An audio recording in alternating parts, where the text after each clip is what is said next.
Hi friends, welcome to Bonali's Kitchen. আজি মই বনাম এয়া মাছ। আজি মাছ বনাম মই কেঁচা হালধিৰ আঞ্জা বনাম। তো এয়া কেঁচা হালধি তাৰ কাৰণে মই এয়া এৰাই লৈছোঁ। এয়া আদা নহৰু লাগিব, কেঁচা হালধি আদা নহৰু পিঁয়াজ। তো আজি মই এয়া কেঁচা হালধিৰ আঞ্জা বনাম মাছৰ। তো চাই থাকক, আপোনালোকে দেখাই আছোঁ। এয়া মই কেৰাহীখন উঠাই দিছোঁ, কেৰাহীত তেল অলপ দি দিছোঁ আৰু এয়া মই হালধি, এয়া আদা নহৰুখিনি জলকীয়া একেলগে দি এয়া মিক্সিত পিচি লৈছোঁ। তো এইটো পেষ্ট আৰু মাছটো মই এনেকৈ ফ্ৰাই কৰি লৈছোঁ। এতিয়া মই ইয়াত দিম, তেলটো গৰম হৈ গৈছে।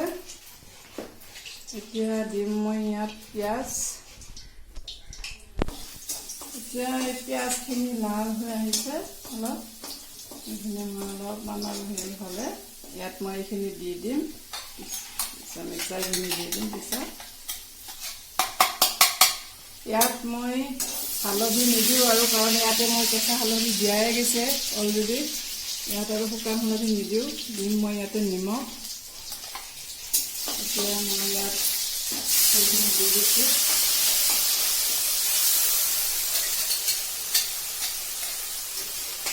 এই আঞ্জাখন খাবলৈ বৰ টেষ্টি হয়। এবাৰ মই অলপ পানী দি দিছোঁ।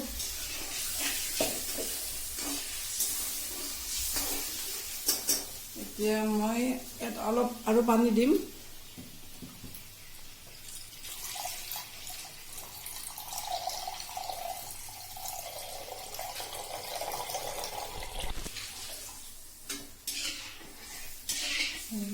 বেছি পানী নিদিওঁ ইয়াত মই মাছখিনি দিয়ে দিম, মাছৰ টেষ্টটো তেতিয়াহে উঠিব।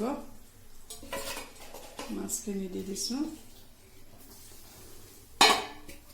ইয়াত দি দিছোঁ মই নিমখ, অলপ নিমখ দি দিছোঁ। ইয়াত হালধি নিদিওঁ, হালধি অলৰেডি পিছা হৈছে কাৰণে।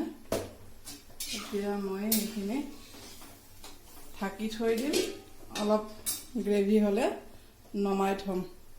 তো এইটো বেছি হেৰি নহয়, সহজে বনাবলৈ, কিন্তু খাবলৈ বৰ টেষ্টি হয়। তো চাই থৈ দিম। তো এয়া মোৰ কেঁচা হালধিৰ আঞ্জা ৰেডি হৈ গ'ল। তো কেনে পালে আপোনালোকে? যদি ভাল পালে প্লিজ লাইক কৰিব, কমেণ্ট কৰিব আৰু মোৰ চেনেলটো ছাবস্ক্ৰাইব কৰিব নাপাহৰিব। তো আজিলৈ আহিছোঁ।